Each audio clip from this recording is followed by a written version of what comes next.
Hey everybody, this is Jason with Curious About Cannabis. Before we get started in today's episode, I want to make a brief announcement about something that I am super excited about, and I'm really hoping that you'll be excited about it too. And that's the release of our Curious About Cannabis workshop series. Now, I've been teaching these workshops for years, since like 2015, but always in an in-person classroom environment. And this is the first year we're launching it virtually and opening up to anyone in the world, really, that has an internet connection and a passion for learning. I've really found that these workshops are particularly valuable to medical cannabis patients, their caregivers, as well as clinicians like doctors and nurses, pharmacists, and anyone who's wanting to get involved or has recently gotten involved in the cannabis industry, whether it's on the medical cannabis side, the adult use cannabis side, or in the hemp market.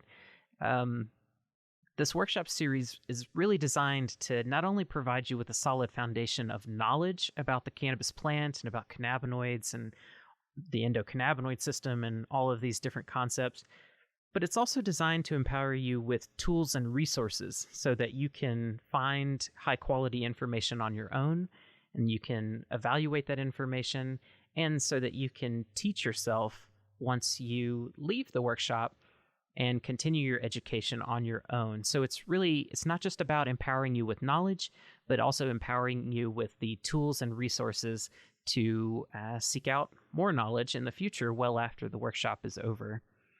So if you're looking for an opportunity to work alongside me and some of my colleagues and other people that you've heard me interview here on the podcast, then you definitely want to check out this workshop series. So you can learn more and you can get signed up for our upcoming session at www.cacpodcast.com/learn.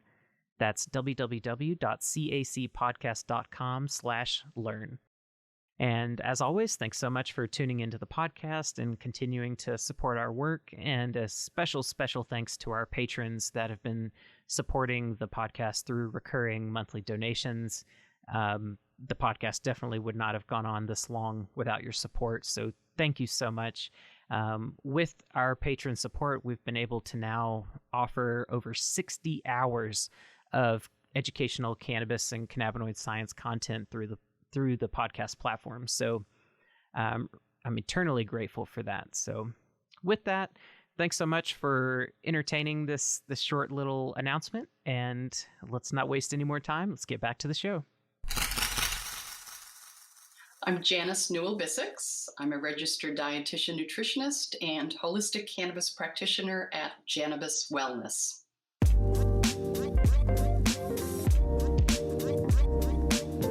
You're listening to the Curious About Cannabis podcast.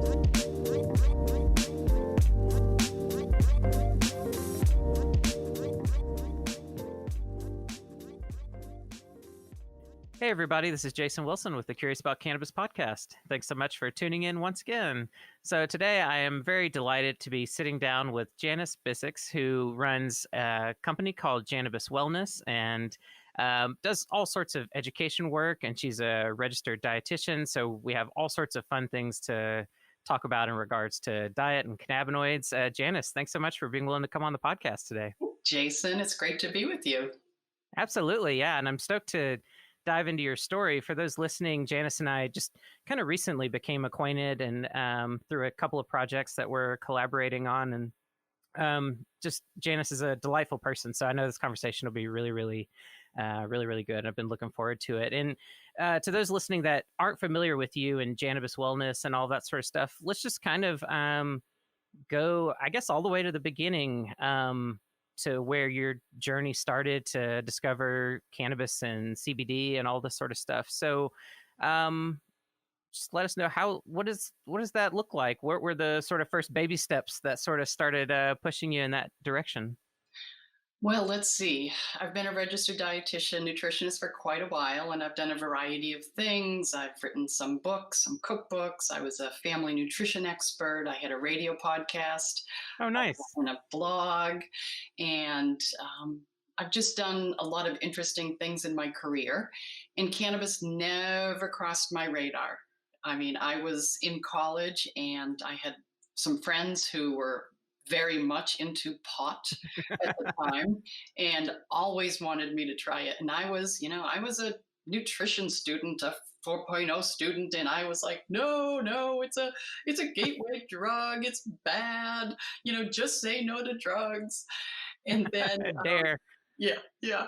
And so, yeah, I bought into all that propaganda. And before I graduated from college, I called my mother and I said, "You know what, Mom? I really feel like I need to smoke pot once before I leave college. So I'm going to do that tonight." But this is what kind of a nerd I was. And she's like, "Okay, honey, be safe." So I tried it, you know, didn't love it. And then really, I didn't think much about cannabis for a few decades. And then 4 years ago, my dad suffered some severe pain from a surgery that really didn't go well. So the doctors gave him all the traditional pain medications, Yeah. right? That's what they do. And he was a very active guy, liked hiking and really like projects and was always doing something. And these made him groggy Hmm. and severely constipated. People don't Oh talk yeah. about that. I'm a dietitian, so I can talk about that. He was so constipated that it required a hospitalization for Oh several my days. gosh. Now, Oh. we don't need to go into detail, but at the end of that hospitalization, I said to his doctor, "Really, is there nothing else we can do for his pain?" And I said, "What about medical marijuana?" Because I knew that Massachusetts had passed a law. Didn't know anything really about it. Hmm. And the doctor said, "I think that's a great idea." Oh wow. Now, as you know, Jason, many doctors would have said, "Oh no, he's in his 80s. It's not a good Yeah. idea. We don't know how he'll react." But because this doctor said it was a good idea, then I kind of panicked because I thought, now I have to learn about this. So I started doing some research, and the more I learned, the more I thought, "Are you kidding me? This has been used for thousands of years. This plant medicine. Nobody taught me about it. I knew nothing about it. So I learned more. I got my dad certified. We went to a dispensary. We got him a vape pen. Drove home. He was in a lot of pain. Got home. Figured out how to put the vape pen together and click Hmm. it. 5 clicks. I'm just going to say 5 clicks on a vape pen for an 80-something-year-old man, and it has to be rapid succession. That's a very, very bad design. Just saying. Okay. So Yes. we got the darn thing on. He took a couple of puffs and he said, "Okay, I'm going to go upstairs and take a nap." So he stood up and he said, "Wow." And I said, "Are you okay? Are you dizzy?" He said, "I'm not in pain." And Mm. that day, I changed my career. I left my business of 15 years as a dietitian, teaching people how to eat a healthy diet. I went back to school. I went to the Holistic Cannabis Academy, became a holistic cannabis practitioner, did some other training, and started my business, Jannabis Wellness. And I absolutely have not looked back. It's the most rewarding work I have ever done.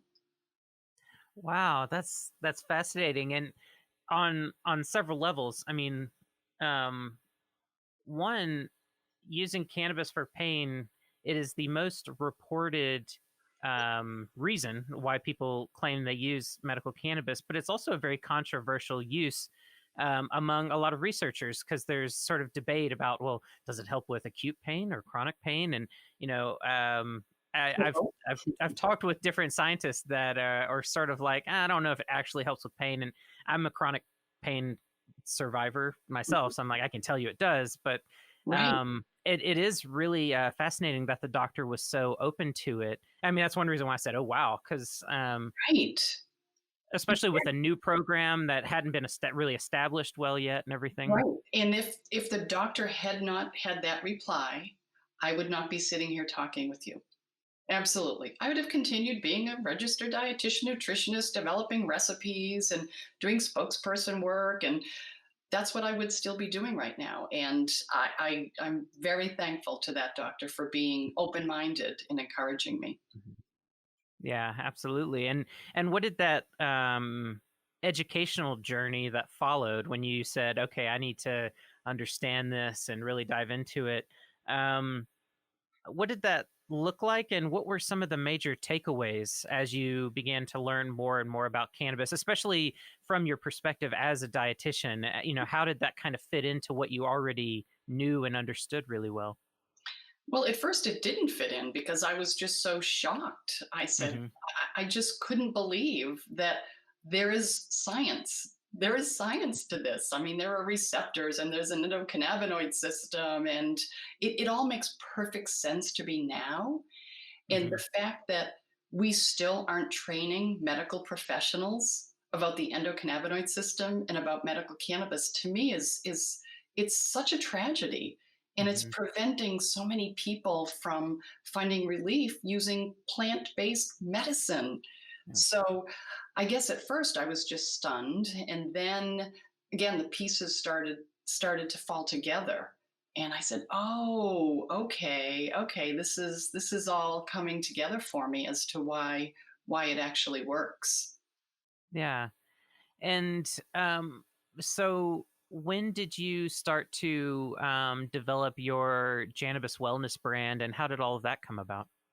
Well, I first came out at an annual meeting Yes. of dietitians, and I had a little card printed that said "Cannabis Janice," Mm. and I passed it around to my friends. And one friend reached out to me afterwards, and she said, "I'm really excited about what you're doing, but you really need a better name than Cannabis Janice." And I was like, "What do you mean? It's kind of catchy." And my friends started calling me Jannabis.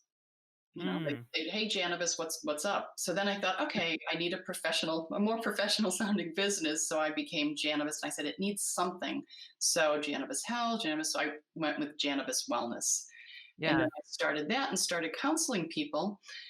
And I I realized that I needed to recommend product to them, right? Hmm. And the FDA had done the study that showed that 70% of products are mislabeled and some have Right. zero CBD. And as you know, it's the wild, wild west out there as far as CBD products. So with an intern, I did 3 weeks worth of research and tried to find a good quality product. It had to be not isolate, broad spectrum or full spectrum, but full spectrum was an issue because of the legal issues. So I found a company Mm. in Colorado that grew organically. So I reached out and I said, "Okay, I want to recommend your product. How do I do that?" And they said, "Oh no, we don't sell retail. We only do wholesale. We only do white labeling." And I thought, honest, Jason, I did not know what white labeling was. And I thought, there is no way I'm doing this. And then I thought about it and I said, that's really the only way that I can guarantee the quality.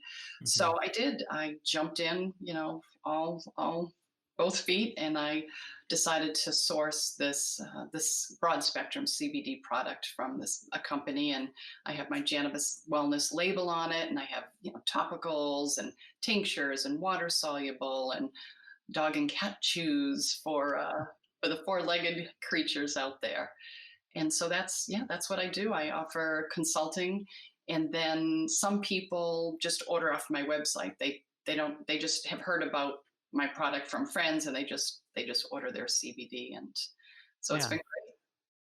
been And jumping ahead to, well, I guess before I get there, I want to go back to when you sort of came out of the sort of cannabis closet, because I think a lot of us have moments like that, especially those of us that, for a lack of a better way of saying it, kind of have come from more of a sort of like a square community, great. and then you have to like finally announce this a sort of taboo thing to people. But what was that like for you? Were you nervous, scared, when you were preparing to do that? I was a little bit, and I did get some pushback. And I still do sometimes when I speak at annual meetings in the State Academy of Nutrition and Dietetics. Sometimes I'll have dietitians who say, "That is not in our realm. This is what we were taught, and this is what we should be teaching people." And I Hmm. said, "Well, nobody was taught this more than a few years ago. I mean, now some colleges teach it, and as you know, John Patrick University is now starting this whole master's in integrative and functional nutrition with a concentration in cannabinoid medical sciences. But Yeah. back 5 years ago, that just wasn't the case. And even now, med schools, many of them don't teach about the endocannabinoid system. So I felt, truthfully, I felt that it was My responsibility to come out because I've had a lot of younger dietitians reach out to me, and I'm a seasoned dietitian. I've been in the field for a few decades, and I've achieved a level of credibility. Hmm. Let's say that. Yeah. I'm relatively well known in the field, whatever. I've written some books. So people respect me. And so I felt like that's Hmm. my job to come out because these younger dietitians who say to me, I want to do what you do, but if you're 22 and you say, okay, now I'm a cannabis practitioner, it's a little bit harder for them. So I sort of want to pave the way for them so that they can do that. And people will say, okay, there is science behind this. So I think in the coming years, it's only going to get easier as people start understanding because people don't know what they don't know. Yeah, absolutely. Yeah, that's a big thing. And and looking at it today, do some of these professional groups that you've been associated with for so long, are they starting to come around to this idea that actually cannabis, cannabinoids, that these really do fit in the realm of nutritional science and all of that? Many of them are coming around, but some of them are not. Yeah. Even my Academy of Nutrition and Dietetics, I paid for a booth at our annual conference. I think it was maybe 2 years ago. And I was going to give information about cannabis and CBD. That was before I had my book. And I wasn't even going to sell product. And they said no, Oh, because the wow. FDA does not approve of CBD. So I could not even talk about CBD at my booth after paying them $500. Okay. Yeah. So that was absolutely stunning to me. So we'll Yeah. see next year. I'll try again. Now that I have a book, I can say I want to be at my booth and sell my book, and I'm hoping that they will allow it now. Yeah. Yeah. Hopefully so. I mean, given some of the even international changes that are happening around perception around CBD particularly, Right. it seems like quickly people are starting to lighten up. But it's interesting because from my perspective, when we just talk about the endocannabinoid system, I mean it confronts diet nutrition head on, because when you're learning about the sort of biosynthetic pathways that lead to endocannabinoid production, okay, well, then you start talking about arachidonic acid. You got to Right. have arachidonic acid if you're, going to produce these endocannabinoids. Well, where do you get arachidonic acid from? I think some people don't necessarily understand that arachidonic acid, typically we're getting it from other precursors, usually omega-6 fatty acids. And sometimes arachidonic acid gets talked about as an essential fatty acid, but it's really not unless you're deficient in omega-3, omega-6 fatty acids. And so just from my perspective, just looking at cannabinoid science, like that is just so indicative of the role that cannabinoids fit in nutrition science. Right. That like diet is a huge piece of this puzzle. You cannot talk about cannabinoid science and health without acknowledging the role that diet plays. Yes. And I was thinking recently, Jason, that the no fat. Remember, you may Oh not. yeah. In the 90s, it Yeah. was all about Snackwell cookies, and you don't want fat because that's bad. And I think about that. And so all these fatty acids, the omega-3s, the omega-6s that we need for good health, which I mean, I knew we needed them for good health. I did not understand back in the day why it's so important for the cannabinoid system and all the rest. But I think about that now and I think, whoa, we were totally messing with our endocannabinoid system by going on these really low fat diets. Yep. It's something that I think about a lot. That a lot of sort of diet trends, um, yeah, and they haven't been able to take the endocannabinoid system into account up until recently. Just the education and awareness hasn't really been there. But now I feel like there's not a very good excuse anymore because there's so much information available, and more people, kind of coming out and talking about all this stuff. But the consequences of diet fads on the endocannabinoid system is really interesting to think about. Yes. And likewise, something that came up in another recent interview that I thought was another really good point are what are some of the side effects of medications that people are taking on the endocannabinoid system as well, and the interplay between the diet and medications you're taking and how that's changing your gut, changing all these other things. Mm-hmm. It's a really fascinating puzzle, and it's really interesting that that's just not really been accounted for through these decades and decades of different fat trends, and Right. no fat or and it seems like we're starting to come around to that. People are starting to learn that, like, no, you do need fats, and there's now this concept of like healthy fats. Right. But yeah, it's an interesting thing. And I can only imagine from your perspective too, because even if you didn't know anything about the endocannabinoid system, some of these dietary fads are so funny just for other other reasons that don't Yes. make sense. Exactly. No fat, no carb, high carb.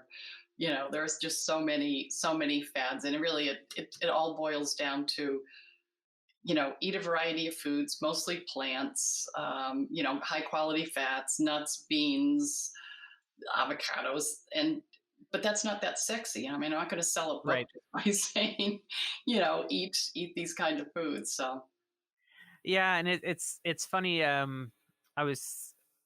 I think it was Dr. Vincenzo DiMarzo I was talking to recently, and it might have been off camera, but we were talking about how some of his endocannabinoid dome research. It's kind of funny because it's the stuff we're learning about the endocannabinoid system is sort of validating that very classic wisdom of like, hey, you should move around more, and you should just eat like just basic foods that we all know are quote unquote healthy, but we mm, don't take into account enough. But it's like, yeah, exercise more and eat better. right, Duh, right, duh. and sleep well. I mean, that's Yeah, yeah. And so when you started working with people and trying to help them get connected to good products and everything, um, what patterns did you start to see? What sort of outcomes did you start noticing as you kind of moved from this realm of learning to practicing and really kind of getting your hands dirty with all of this?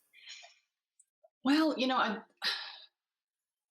I guess what I found early on is that people tend to see a decrease in anxiety, Hmm. with CBD. That's sort of the first thing people say. It just takes the edge off, and I just feel a little bit more even. And so that was interesting. And then, for pain, experimenting with the different, whether it's a topical or some people who have, for example, knee pain, topical Hmm. salve really has worked well with most of them. And yet back pain is a little trickier. So you can apply a topical, but I didn't see as high a success rate. So, some people need more system wide medicine. Yeah. Sorry. Actually Or works for your, me because I need to or clear your my head. throat too. All right, there. Well, and I can relate to that particularly because, like I mentioned, with my chronic pain, all of my chronic pain is from like spinal cord injuries that I've had, and it's all nerve based. Uh, And I've found, particularly for that, I almost always have to ingest, get it systemically, and I think it's about getting it to the brain and changing the signaling in the brain, those pain signals, trying to I always describe it as just like dialing down that gain, dialing down that volume. Whereas, yeah, like more like my mom, for instance, that has pretty severe, all sorts of different issues, but has like swelling, arthritis issues, different stuff like that, and uses, there's a salve that I give her fairly frequently that she uses all the time and says works better than any pill that she's ever taken. isn't that great? Um, it is, yeah. And then I teach her like, hey, throw some coconut oil in there and like dilute it a little bit, make it last longer. Little tricks like that. But it is an interesting difference there. That different types of pain require different approaches. Right, right. Sleep is the one that's That's real tricky, Hmm. working with people because, as you know, low doses of CBD can actually be energizing for Yeah. some people. I have people who take 4 drops of my water soluble broad spectrum CBD and they say, I sleep like a baby. And then other people who take that small dose of CBD say, no, not at all. If anything, it energizes me. So, everyone, as you know, everyone's endocannabinoid system is different, and what works for you might not work for me, and the dose for you is going to be different from, the Hmm. dose of, your next door neighbor. So it's a lot of, working with people. And I try to say to people, don't get frustrated. This isn't something that on day two, you're going to throw away your crutches and like go dancing down the hall. You have to give it time, and you have to be able to play with the dosing and the product. Some people like a soft gel. I mean, it's convenient. I take a daily soft gel. I like that. Other people don't see results. Could it be the CYP 450 enzyme system that maybe Right. they're lacking and they can't metabolize it? So it's a matter of really a little bit of trial and error in working with people to figure out what's best. Yeah. And connecting to the, excuse me, we're synchronizing. The cough. And connecting to the nutrition side, do you notice any patterns around how people respond to CBD, um, in connection to their diets and their typical lifestyle choices? I can't say that I have teased that out. I always talk Hmm. to people about their diet and exercise and lifestyle and stress management and, good sleep hygiene. But I Yeah. can't say that, okay, so this person, eats this or has this kind of a diet and sees a better response. Oh, that's actually pretty interesting to know. Because I mean, I guess over time, as we get bigger data sets, we might tease something out. But that's something that's always been on my mind, wondering like how is what you're eating affecting your response to cannabinoids? Is it Mhm. somehow, I you do know, encourage people to get fat in their diet, especially when you're taking, for example, a soft gel. I always say, okay, take this couple of hours. I have a product that has a milligram of melatonin for people who have a hard time Mhm. sleeping. And I say, take it a couple of hours before bed and just eat like a handful of walnut halves. That'll increase Mm. absorption. Walnuts are, good, healthy omega-3 fats. And so I try to incorporate that into their routine. Yeah. And have you seen any instances where CBD has, um, or cannabinoids in general, because we're also talking about like broader spectrum extracts, so it's not just CBD, but um, the times when it seemed to either not work or possibly interact with a medication anyone's taking, or just things didn't quite go the way you expected? Yeah, I mean, there are some people who say they don't see dramatic relief. I have some people who see life changing results, and I have people who say, meh, didn't really do a whole lot. Now, did Hmm. they not give it enough time? I mean, these products aren't cheap. Yeah. So, Yeah. when you're spending $100 and you say, meh, doesn't really work that great, are you going to try it for another 2 months Right. when it may or may not work? So that's a challenge, certainly, right there. Um, but yeah, it's just a matter of kind of figuring out. And again, we don't know. Delete that. Um, and also, with regards to medications, I always talk to people about what medications are you taking. So if someone Hmm. says, I'm taking Coumadin, Yeah. I'm not going to suggest a soft gel to be taken, around their Coumadin time because it could interfere with the levels of Coumadin in their blood or any medication with a sort of a narrow therapeutic window. Hmm. So I would steer them towards a tincture that avoids that first pass metabolism and take it separate. Even doing that, I still am very cautious with something like a Coumadin. Yeah. Yeah. And try to make sure that they get that metabolized in their body first Yes. before the cannabinoids kind of come through and do their thing.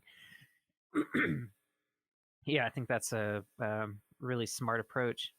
And as you continue to study um, cannabis and cannabinoids, what sort of what areas of the kind of science and everything around cannabis and cannabinoids is really grabbing your attention these days? That's really kind of piquing your passion a little bit. Well, I think partly the endocannabinome that you talked Yeah. about in your podcast recently, that's fascinating to me. I mean, I think that the the interaction, the interplay between the gut and the brain Yes. is completely fascinating. I mean, we all know, oh, butterflies in your stomach, when you get nervous. Well, there is such a relationship there that, we sort of know, but I think that the science around that's evolving is truly fascinating. Absolutely. It's something that it seems like over the past couple decades or so, we've really started to, um, on a research level, really dive into looking at all of that. And I'm fascinated to see what we learn in the next 10, 20 years. It's, you're right that it's something that we've sort of intuitively have a sense of, that we think with our gut. We go with our gut. Good. And all of these things, and then in the 90s and early 2000s stuff, we started to learn about um, like the enteric nervous system and these relationships between the gut microflora and the enteric nervous system and the central nervous system and all these different things. And now we're learning that you can have that possibly certain, even like personality traits and brain phenotypes, can be correlated with gut descriptions, phenotypes. So yeah, there's so much to learn there, and it's something I'm really interested to understand, is how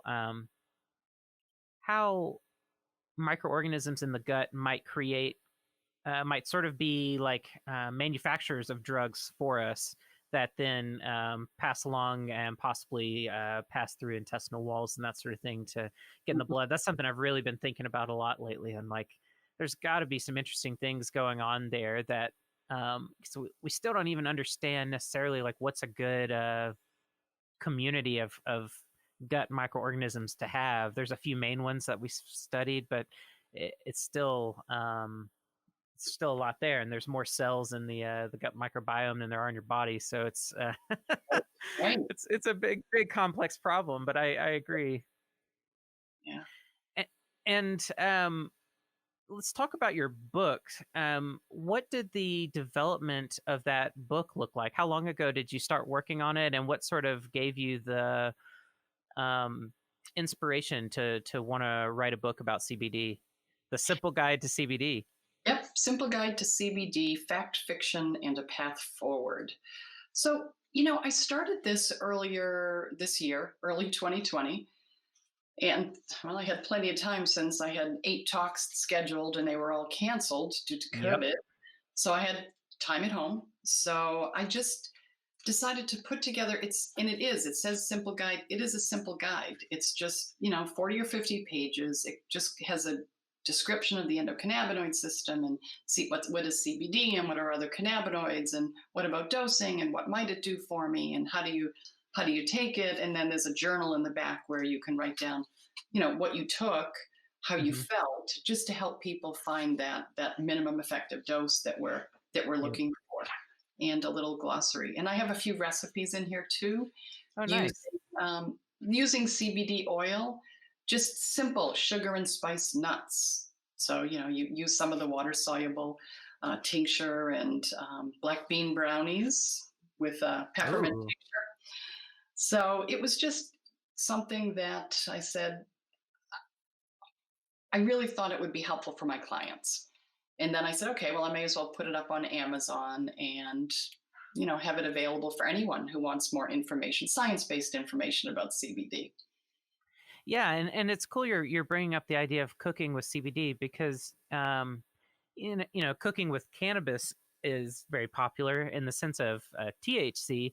But I haven't heard a lot of people talking about cooking with CBD.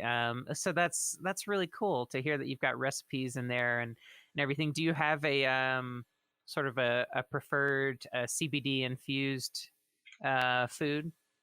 Well, truthfully, I like the black bean brownies. These As these brownies, I've given people these brownies without the peppermint CBD, and I say, "What do you think the secret ingredient is?" And nobody knows, but they're black beans. So I'm a dietitian, so I can't take you can't take that away from me.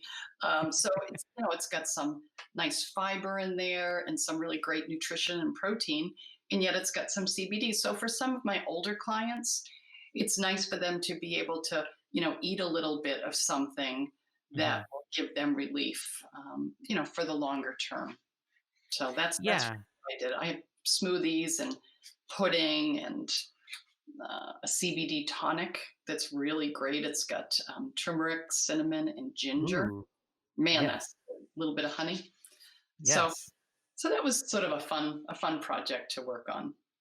Absolutely. And and part of the book is talking about separating fact from fiction. So one thing I wanted to ask you, what are some of the common um sort of myths or misconceptions that you commonly encounter with people about CBD? Well, I think a lot of people, they don't understand the difference between various products. So they might go to Bed Bath Mhm. and Beyond and see CBD for Get a 40, pillow. right? And the most people don't understand that a CBD isolate is very different from a Hmm. real plant-based product, and that it's a single molecule might offer some relief, but the beauty is in the synergy between all the cannabinoids and terpenes and flavonoids in the plant.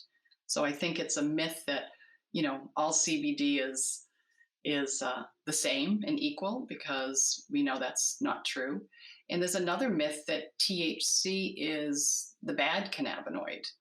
Yeah. And it's not. And I try to explain to my clients, I mean, my products don't have THC because I have clients who are drug tested or working, truck drivers, and just for legal reasons. Hmm. But if someone doesn't see adequate relief using a broad spectrum product like mine, I just say, let's add a little bit of THC. And they're like, oh, no, no, no. I said, no, a little bit. I'm talking about 1 or 2 milligrams. It's not going to make you high, and it's going to really up the effect of the CBD product.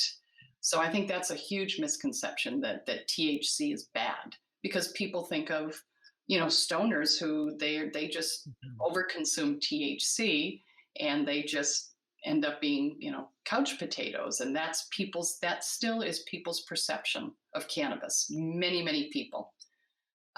There was a quote that was in one of my lectures from someone in 2015 from the DEA saying that you can't tell me that there is anything medicinal about cannabis. This is in 2015.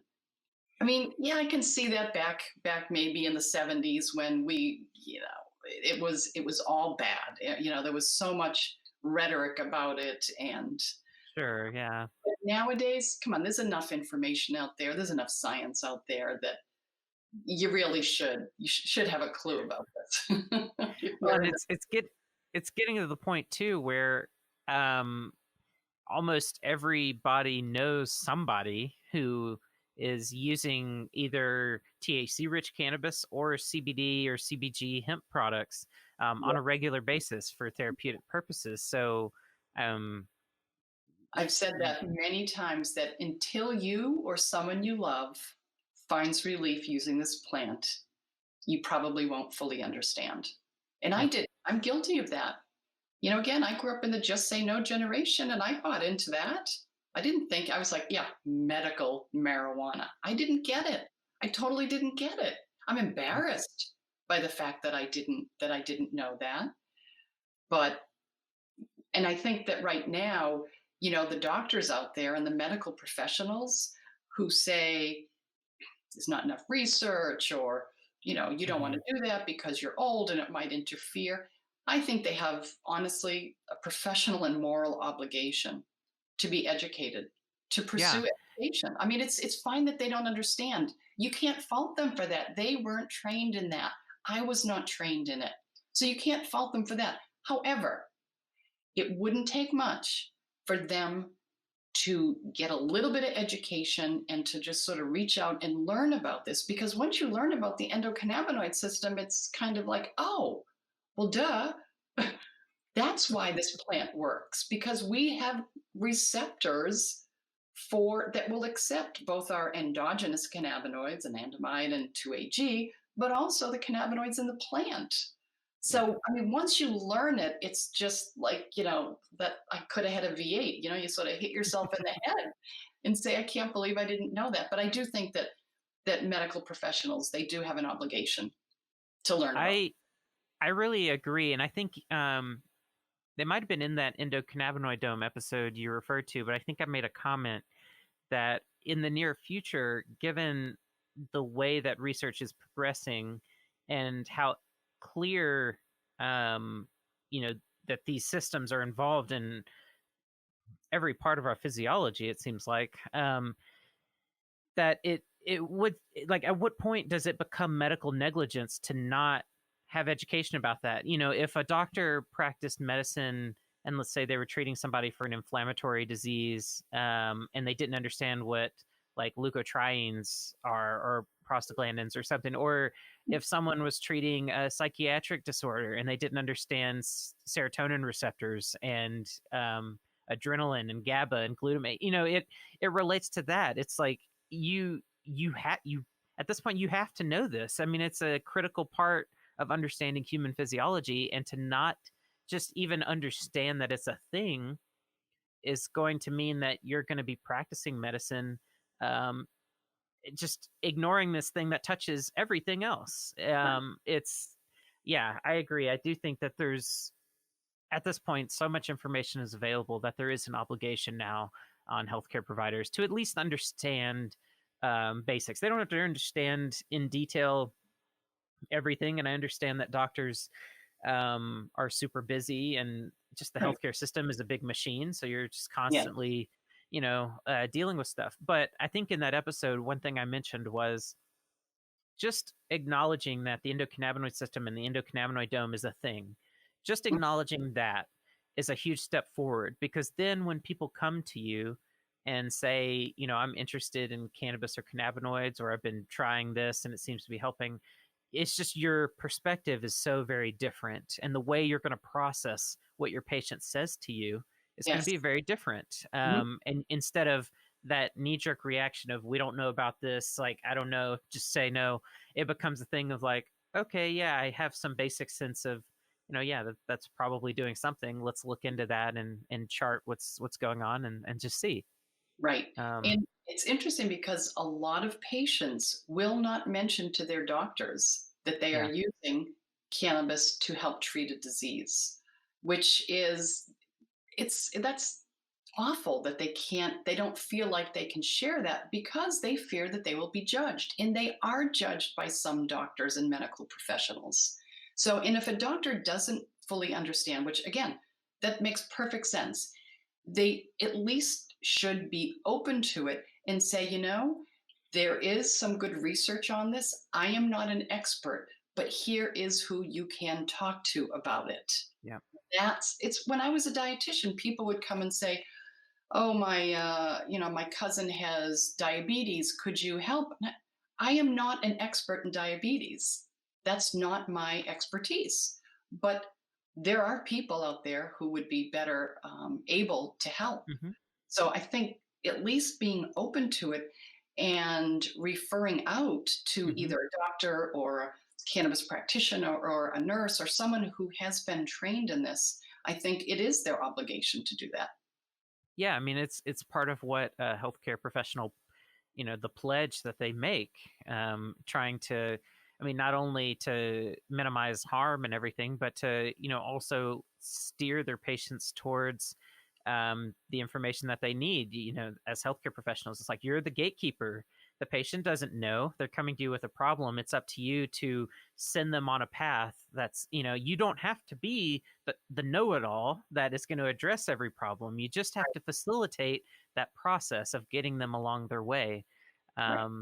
Yeah, I completely agree. And things are improving a little bit. I've heard there are a couple medical schools now in the United States that are now teaching about the ECS on a basic level, which is great to hear.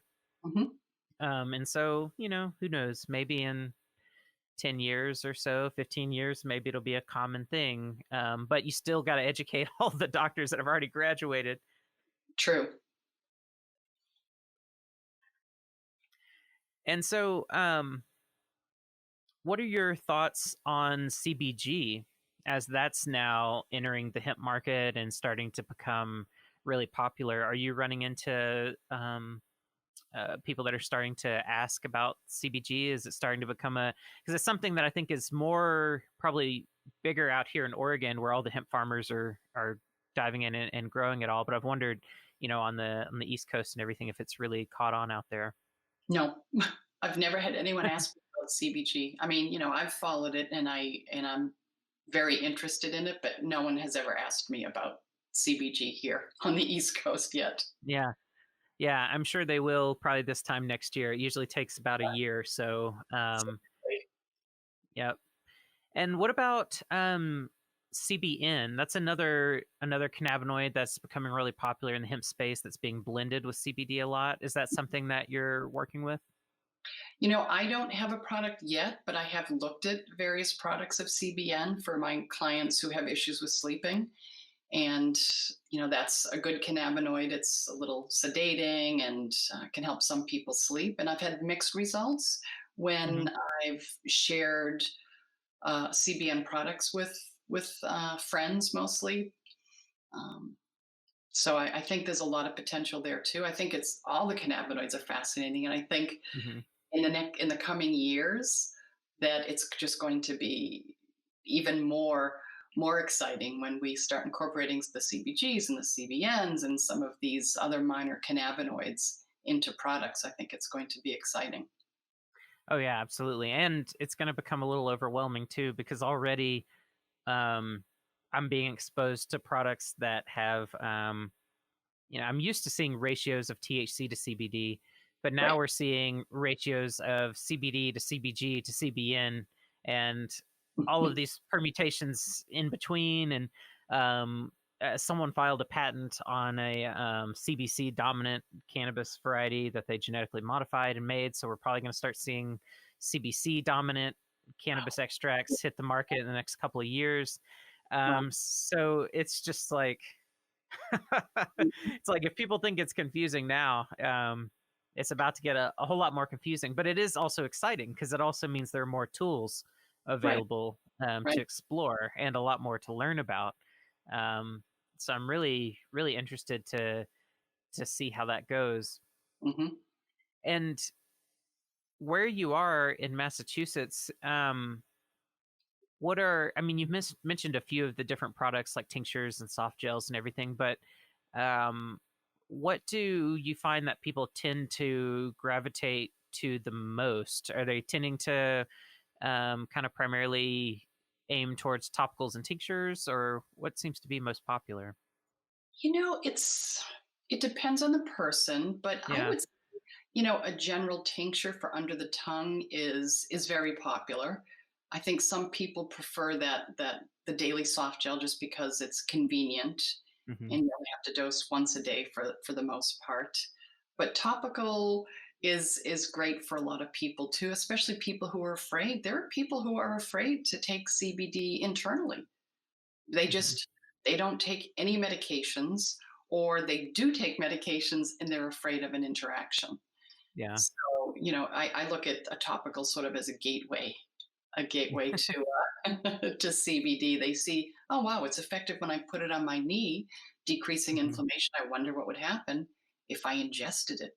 Maybe it would decrease inflammation over my whole body. So, Yeah. And when you are, this just popped in my mind, being from the Southeast, an issue that would come about a lot.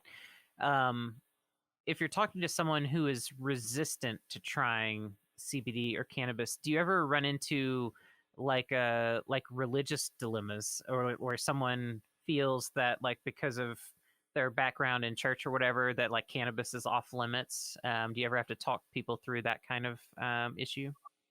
I have never had someone mention that to me, Hmm. it would be a religious reason that they wouldn't use it. It would be more the stigma. Hmm. Yeah. They don't believe it's real medicine, and they are embarrassed. I mean, I Mm. talked a couple of years ago in Massachusetts to a bunch of dietitians, and I had a woman reach out the day before. She's a dietitian, and she said, "I saw you on the schedule for tomorrow, and thank you for giving this talk about, cannabis as medicine." She said, "I've used cannabis for several years to manage my inflammatory bowel disease." Hmm. So I said, "Oh, wow, that's great." And she said, "It's just been amazing." And I said, "Can I mention this in my talk tomorrow?" And she said, "Don't have any identifying information because my coworkers will be at the conference and they Hmm. don't know that I use this." How sad is that? That she's using a medicine to manage her disease and she's embarrassed to share with her coworkers that she's using it. But that's the way a lot of people feel, that they won't share it with their friends, with their colleagues, with their family, because they have a fear of being judged, and rightfully so, because many people still do judge cannabis users. Yeah, I mean, it's true, and that's why my brain is on there, just thinking about where I've come from. The stigma issue is so significant, and I think a lot of people don't. Well, for one, out here on the West Coast, a lot of people have a lot of trouble understanding the mentality of folks from where I come from, just because it's just like totally different worlds. Um, but I think people don't think about the fact that even with CBD, there's still a big stigma. That Yes. it's not just a stigma around THC. That even hemp also has that stigma, particularly in the southeast and in the east, on the East Coast and everything like that. And it's a fascinating thing to me, just the concept of stigma and how we build these impressions in our minds about things that we've never experienced. it's it's very fascinating to be so passionately fearful or judgmental or whatever about something that you've never even had any direct experience with. Mhm. And it's always something that when we have an opportunity to talk about it on the podcast, I like to, because like I said, in places like Oregon and Washington, California, and Colorado, like they think they understand stigma and everything, but they really don't know just how severe it is and what it's like to live with that. I mean, it's a really big deal when people, depending on who you sort of come out to, it can totally upend your professional life. Um, where I'm from, going to church is like, this huge social thing. Well, if you come out that you're a cannabis user and your community doesn't view that as a positive thing, well, then you've possibly just totally sacrificed your entire social life as well, not Wow. just your professional career. So it's a huge thing, and it's something that I really appreciate what you said of like using your experience and um, professional clout and everything to try to lay this foundation forward, because there are a lot of people that are sort of sitting in silence experiencing these things, wrestling with the stigma, wrestling with like, well, okay, I've been using this and it seems to work, but like I need to hide it, I can't let anybody know, or I'm scared that my family is gonna think something. And um yeah, it's just something I don't know. I don't know where I'm going with that, other than that I just want to comment to people listening that, to keep in mind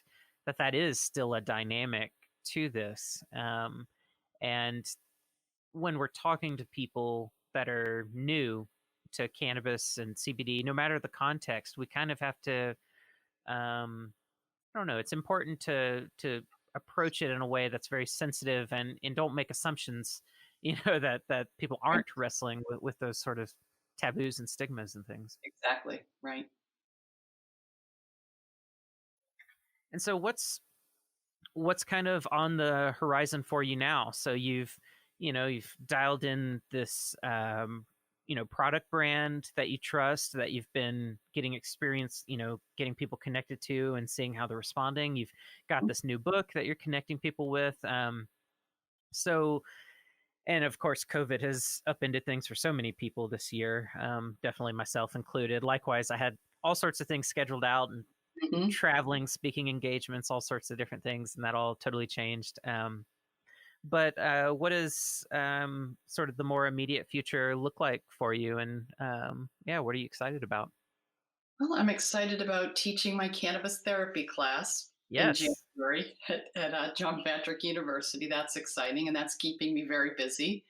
I think I thought about maybe, the simple guide to CBD. I thought maybe of writing a simple guide to growing cannabis for Hmm. real novices, Yeah. people who just want to put a plant in their backyard, because I've done that for 2 years. The first year I was totally unsuccessful. I got nothing, nothing. I got five males and a female, and the female died. So I was just awful. And then the next year, I turned to a friend's son who grows professionally, and he gave me a plant, and I managed to let that plant grow, and I've harvested it. So I thought it would be fun to do a really simple guide on how do you grow a plant. How do you dry it? How do you cure it? How do you harvest it? What do you do? And then once you have your little buds, what do you do with it? If you're not going to smoke it, I mean, how do you prepare it to either cook with it? Or so maybe next year I will work on that. But that basically that and teaching is going to keep me busy, I think, through 2021. Yeah, yeah, definitely.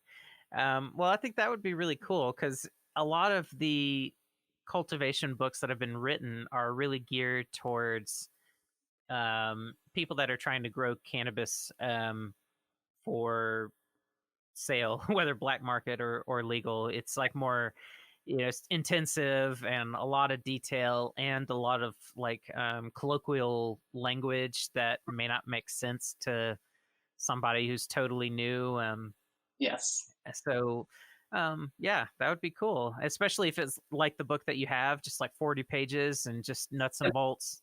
Yes. Yep. Yeah, That's and we'll see. yeah, totally. Well, awesome. Well, I know we're coming up on the hour here, so I want to be respectful of your time. But this has been a really fun conversation, and generally in the last 5 minutes or so of these interviews, I like to hand off the platform to the guest. If there are any, well, first of all, if there are any topics or ideas that we haven't gone into that's been on your mind that you think would be worth diving into, I'm happy to do that. Otherwise, feel free to let everybody know how to learn more about Jannabis Wellness and how to find your book, how to find your upcoming class, and pretty much anything else you want to say to close us out. I'll kind of hand it off to you. All right. Well, let's see. Again, I'm Janice Bissex, and I'm a holistic cannabis practitioner at jannabiswellness.com. That's where you can find lots of research studies. I have a resources page listed by condition, and some Mm. of the studies out there that show, okay, how is cannabis or CBD used for pain or MS or Parkinson's and various conditions. And I have my broad spectrum CBD products on there. And my book is there, and it's also on Amazon, Simple Guide to CBD. And I guess really, I'm really passionate about this the whole stigma thing Hmm. regarding Yeah. cannabis as medicine and cannabis as recreation, Hmm. because it's perfectly acceptable for me to come home. Well, I'm home now all the time, but at the end of the day, to To have leave the office and step into the next room. go downstairs. So for me to have a glass of wine is 100% socially acceptable. But for me to take a couple of puffs on a joint or have a little cannabis edible, for some reason, that's just not. And I really think we need to change that. And then there's the whole, I don't even want to get into the whole social justice and racial justice Hmm. aspect of cannabis, because that would be another 1 hour. But I think that the advocacy and reducing the stigma is something that I'm very passionate about. And I just look forward to seeing where we go in the next decade. Is it? I mean, don't you? Aren't you excited about that? I mean, you Oh look at the yeah. timeline and what's happened with learning about cannabis as medicine and the endocannabinoid system for the last 25 years. Imagine the next 25 years and what we will learn, and how more enlightened we'll both be in learning, new things. Absolutely. I think about all the time. I've been following cannabis news and developments and stuff since, I don't know, at least 2005 or so. And I see what changed between then and 2015. And then I see what changed between 2015 and now. And there has been substantially way more that's changed between 2015 and now in that 5 years than it Yes. happened in the 10 years prior to that. And so it really makes my brain swirl thinking about, even just the next 2.5 years.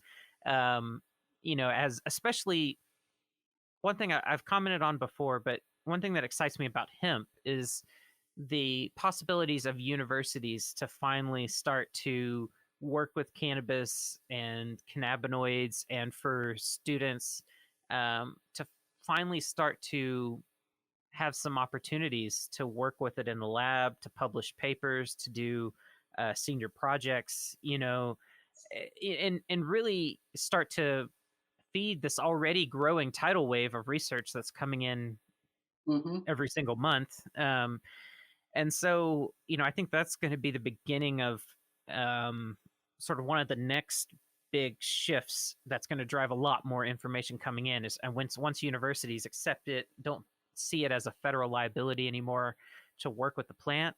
Well, then you start empowering the younger generations that are going to be the next generation of scientists and dietitians and nurses and doctors, that are going to have a totally different um, perception. I mean, they're going to be exposed to concepts and things that no one has been exposed to before at that early of a stage in a professional career. So um, it's going to be really, really, really fascinating to see. And then, of course, it seems like the dominoes are lining up for federal, hopefully, descheduling. We'll see. Even if it doesn't happen this go around, I think it's just sort of destined to happen.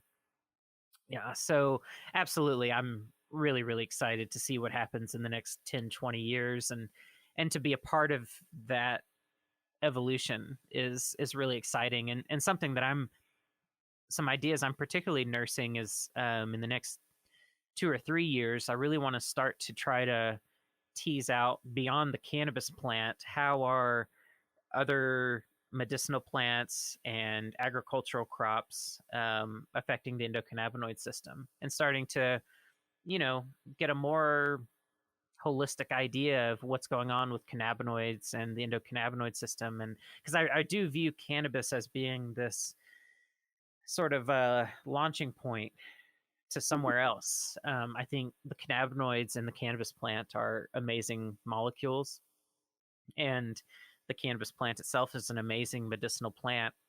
But I think one of the biggest contributions it's going to have to science is changing the way we perceive all other plants and fungi and things that we ingest and drugs. Like it's really going to change a lot. And even just the concept of what is a cannabinoid, something I've ranted on many times on the podcast that people are probably rolling their eyes at now hearing me say again. But I think our concept of what a cannabinoid is going to evolve and change. And I think we're going to start to recognize a lot of different compounds in other plants as, if not cannabinoids, then maybe like paracannabinoids or something, cannabinoid like compounds that have similar activities.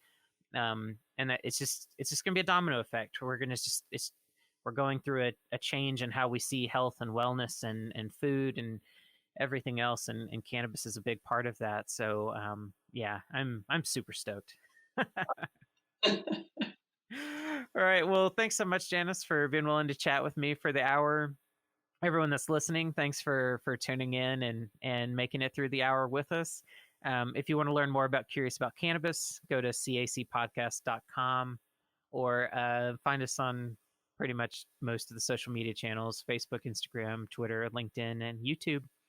And with that, Janice, thanks so much. And listeners, thanks so much. Everyone, stay curious and take it easy. Bye-bye.